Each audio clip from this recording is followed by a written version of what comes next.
All right, so this is kind of a supplemental lesson here for chapter 2. So I guess we're just kind of calling it 2-2B. So that way it fits in our lessons.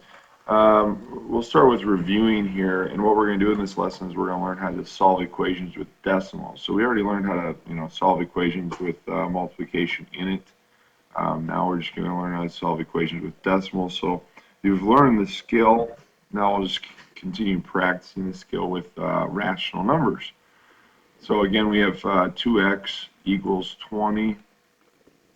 Go through the process of solving this. We need to divide both sides by the coefficient, which is 2.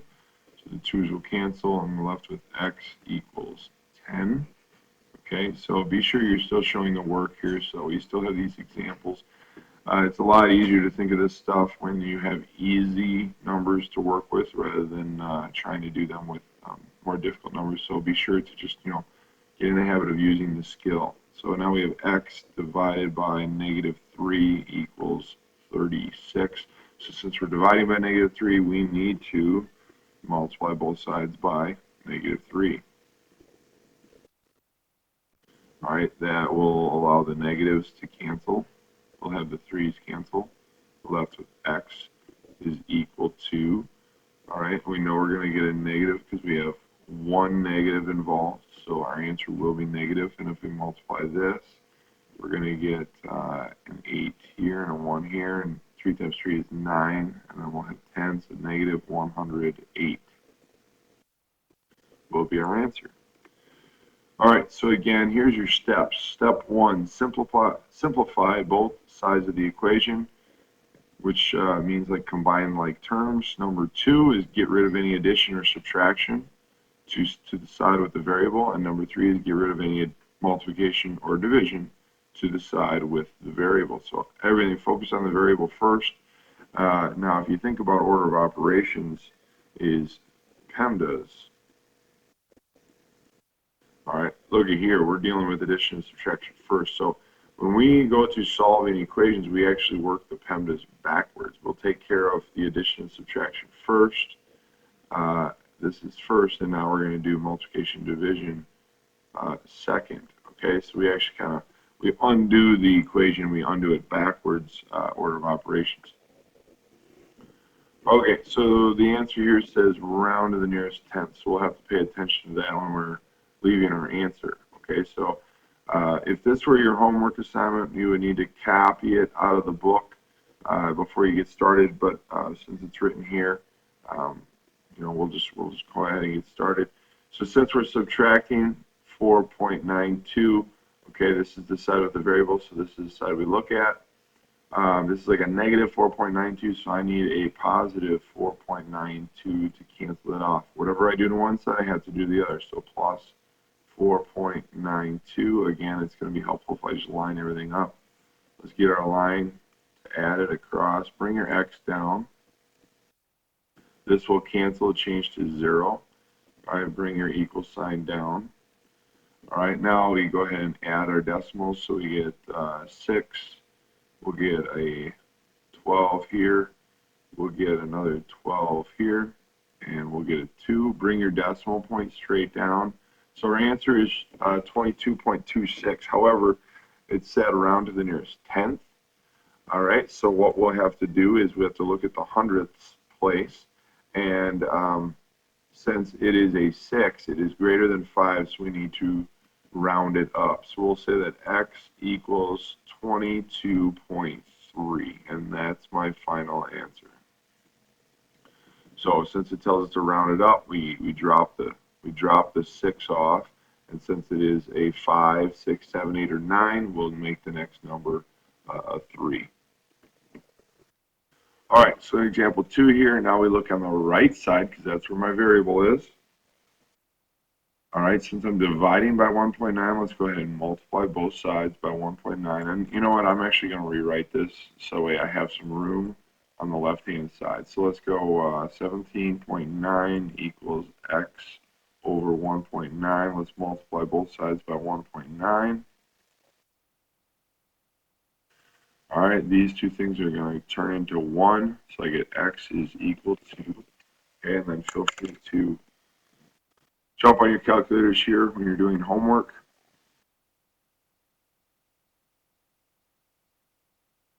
All right, so we need to get 1.9 times 17.9.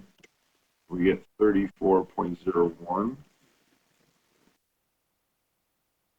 All right, so I'll just go ahead and write 34.01. Now, remember that our direction said to round to the nearest tenth.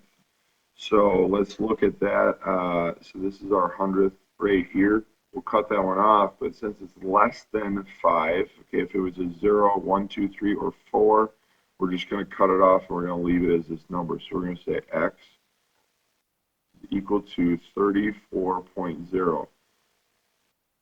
Now notice how I still have it as 34.0, okay?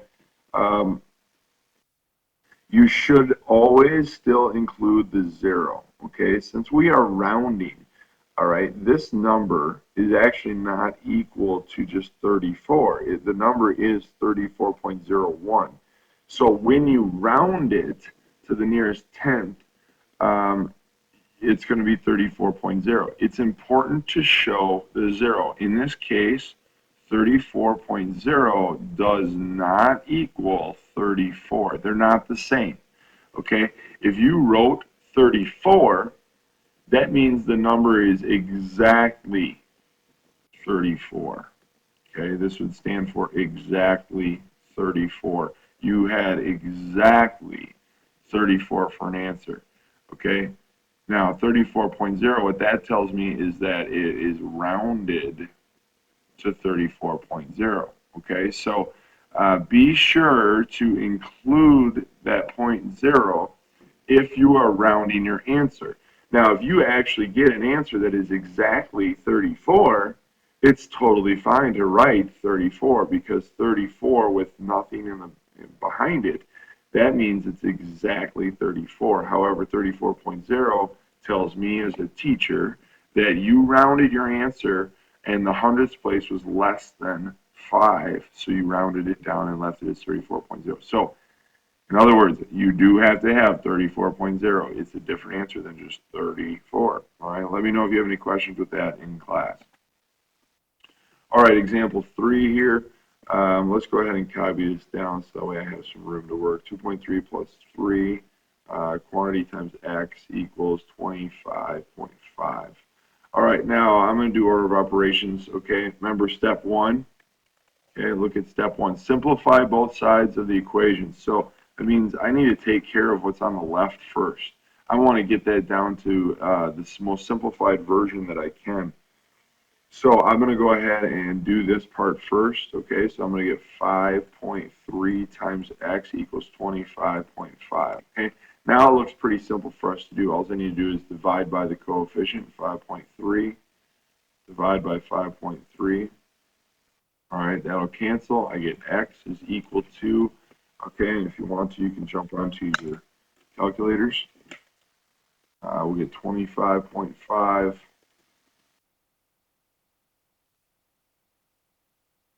divided by 5.3. All right. So I'm not going to write this big long number here. Okay, I'm going to write some of it. It's 4.811. Okay, write a couple of numbers so you have the numbers you need to round. 4.811. All right, now I'm going to round to the nearest tenth, so I'm going to look at the hundredths place. Okay, I'm not concerned with that number at all. I'm just looking at the hundredths place.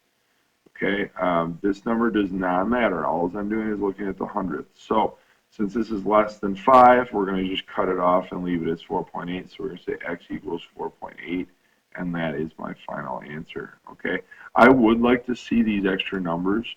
So when you're calculating it, you know, you can use your calculator, that's fine, but give me at least, you got to give me at least to the hundredths place so I know that you are understanding how to round it correctly, okay? All right, so since this is written pretty clean here, there's nothing for us to simplify over here because I can't combine 3.5x with negative 6.8. All right, this is actually a two-step problem. I need to get rid of my addition and subtraction first, and then I can get rid of my multiplication and division. This is multiplication right here. So think of your order of operations. We got to go backwards, all right? Since this is a negative 6.8, I got to add 6.8 to both sides. Add 6.8 to both sides. All right, so let's just do that one step. All right, so you're going to bring your 3.5x down, bring the whole thing down, bring your equal sign down. All right, this is going to be 0, and now we just need to add over here. So we're going to get a 12 out of this, and then bring your decimal point down. You're going to get an 8 and a 1. All right. Now, the next step, all we have here is multiplication. So let's divide by our coefficient, 3.5 on both sides. Whatever you do to one side, you must do to the other. 3.5 turns into 1, so I get x is equal to, this is where you can jump onto a calculator if you need. All right, so we'll go 18.2 divided by 3.5, and we get exactly 5.2.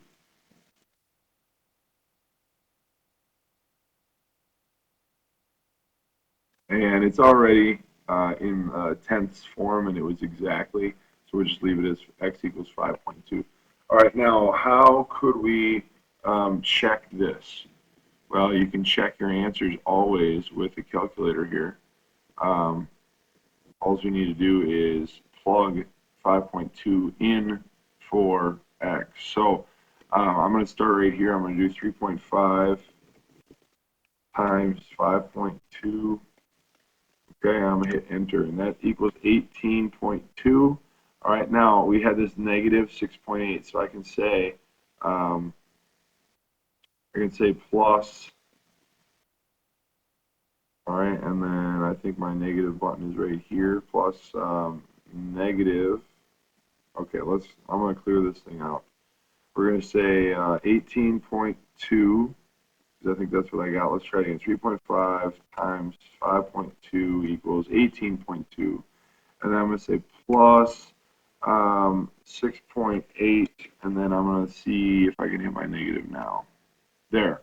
So I had to type in my number first, and hit equals, and I get 11.4, and there you go. So I could have typed it in with the negative 6.8 first, but either way, you know, you're going to do your multiplication first. So I just did it in order of operation. Did my multiplication first, then I added my extra. Okay, so it does work. You can check that with your calculators.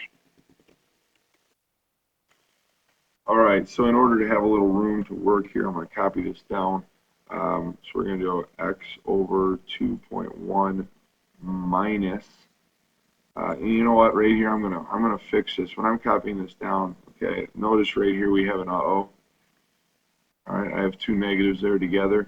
So I'm going to go ahead and fix that. I'm just going to make it plus 7.21 equals 21.4. Okay, so to fix this, let's just change to addition right away, and then we don't have to deal with it in another step. So you're already copying it down, maybe out of the book or off a worksheet or whatever.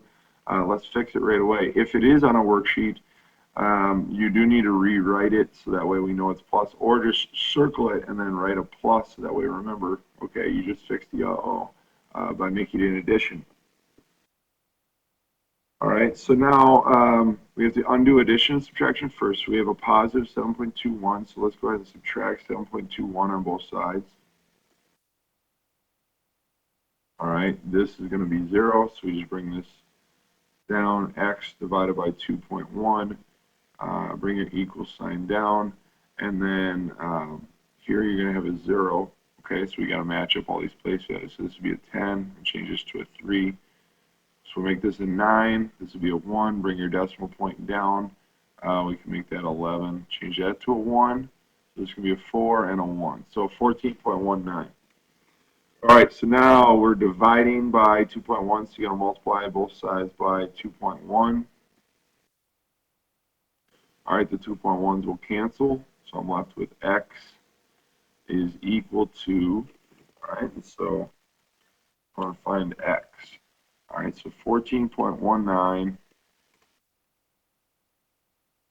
times 2.1, that gives us 29.799. So if I'm rounding to the nearest tenth, I just need 29.79. And some of you might be like, well, but the next number was a 9.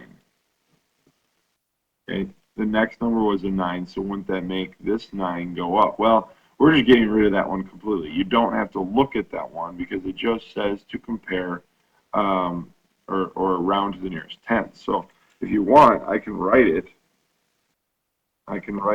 But then when I go to get it to the nearest tenth, I'm going to go like this, and then I'm going to draw a line here. This is the only number I'm going to look at. So you don't necessarily even have to write it, okay? Since this number is greater than, or is 5, 6, 7, 8, or 9, we'll make the next number go up. So our answer is going to be x is equal to 29.8, and that's our final answer with it rounded correctly. All right, and that's our last example for today's lesson. So I hope that makes sense. Again, always simplify first, get rid of addition and subtraction, and then get rid of multiplication and division.